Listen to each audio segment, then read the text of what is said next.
తింటున్నావా? నీ సొమ్ము నువ్వే తింటున్నావా? నువ్వు పండించుకున్న పంటలకెళ్ళి నీ కొడుకు నువ్వు నీ మనవడు తింటున్నా? ఎవరు తింటున్నారు? ఎక్కడ తీసు లక్షల కోట్లు నువ్వు సంపాదించినావు, దొరకని దొంగవు నువ్వు. నీకు దమ్ము ధైర్యం ఉంటే సిబిఐ ఎంక్వైరీ చేయమని చెప్పు చూద్దాం. 29 కేసులు నీ మీద పెడితే స్టేలు తెచ్చుకొని బతున్నావు నువ్వు నిజాయితీ పడడం అయితే స్టేలు ఎందుకు తెచ్చుకోవాలి? మునగాడివి నువ్వు స్టే ఎందుకు తెచ్చుకోవాలి?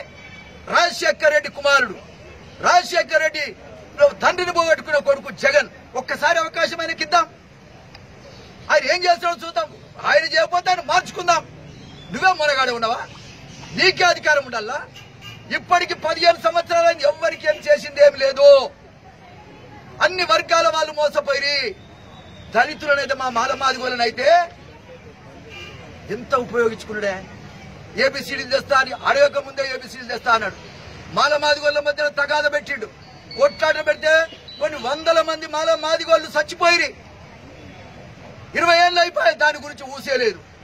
నేను ఒకటే ఇవాళ మాలమాదిగోళ్ళకి చెప్తా ఉన్నా, దొంగ నమ్మకండి, ఏమనిస్తే తినండి, తాగండి, ఓటు మాత్రం జగన్కి వేయమని నేను ప్రార్థిస్తా ఉన్నా. రక్షణ లేదు. ఈ దొంగ ఇతని మాటలు నమ్మొద్దు. ఒక దళితుడిగా చెప్తా ఉన్నా, 30 ఏళ్ళు ఎమ్మెల్యేగా ఉన్నా ఒక దళితుడిగా చెప్తా ఉన్నా, ఇండిపెండెంట్ గా కూడా చేసిన దళితుడిగా నేను చెప్తా ఉన్నా, ఏ విషయం మీద కూడా పోరాటం చేసినటువంటి వ్యక్తిగా నేను చెప్తా ఉన్నా.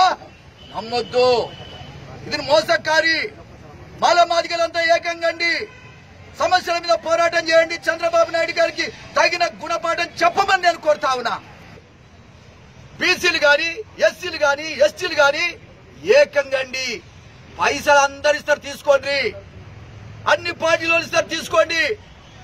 ఓటు మాత్రం ముఖ్యంగా చంద్రబాబును ఓడించడానికి వేయమని ఈ సందర్భంగా నేను విజ్ఞప్తి చేస్తా ఉన్నా. ఎన్టీ రామారావు గారి శిష్యుడిగా నేను చెప్తా ఉన్నా.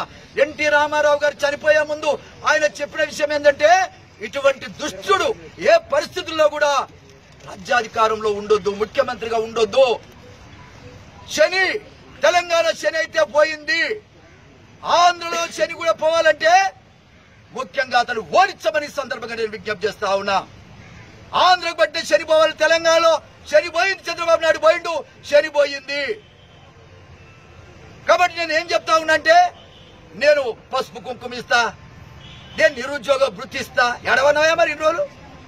ఆ జగన్ 9 రత్నాల నవరత్నాలు చెప్పంగానే ఈయన వెచ్చుకుంటూ పోతా ఉన్నా. చంద్రశేఖరరావు పెట్టిన పథకాలనే కాపీ కొడతా. సిగ్గులేదా నీకు?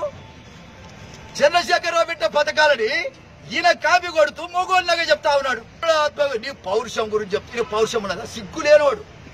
రాబందు ఎటువంటిదంటే, శవం అనేది ఎప్పుడు దొరికినా తినడానికి సిద్ధంగా ఉంటుంది. అట్లుంటుంది రాబందు గుణం. ఏంటంటే ఎప్పుడన్నా చావని సత్యదాకా ఎదురు చూసే ఓపిక ఉంది. ఈ యొక్క దుర్మార్గునికి కూడా ఏదో రకంగా అధికారం కావాలి, కొడుకు కావాలి. ఎన్టీ రామారావు గారు ఒక్క రోజు కూడా కొడుకుల ప్రభావాన్ని కానీ ఇంకొకరి ప్రభావాన్ని కానీ జనం మీద లేకుండా దుర్మార్గుడా, నీ మాటలు ఎందుకు నమ్మిండో మాకు తెలియదు. మేము ఎన్నోసార్లు చెప్పాము ఎన్టీ రామారావు గారికి. నిన్ను పార్టీ నుంచి కూడా సస్పెండ్ చేశాడు 95లోనే. నిన్ను పార్టీ నుంచి సస్పెండ్ చేస్తే నేనేమన్నా బ్రదర్, నేను అన్నది ఏంటంటే, తెలంగాణలో పార్టీ ఉండే పరిస్థితి కనపడతలేదు. పార్టీని కాపాడుకుందామంటే ఒక విధానం.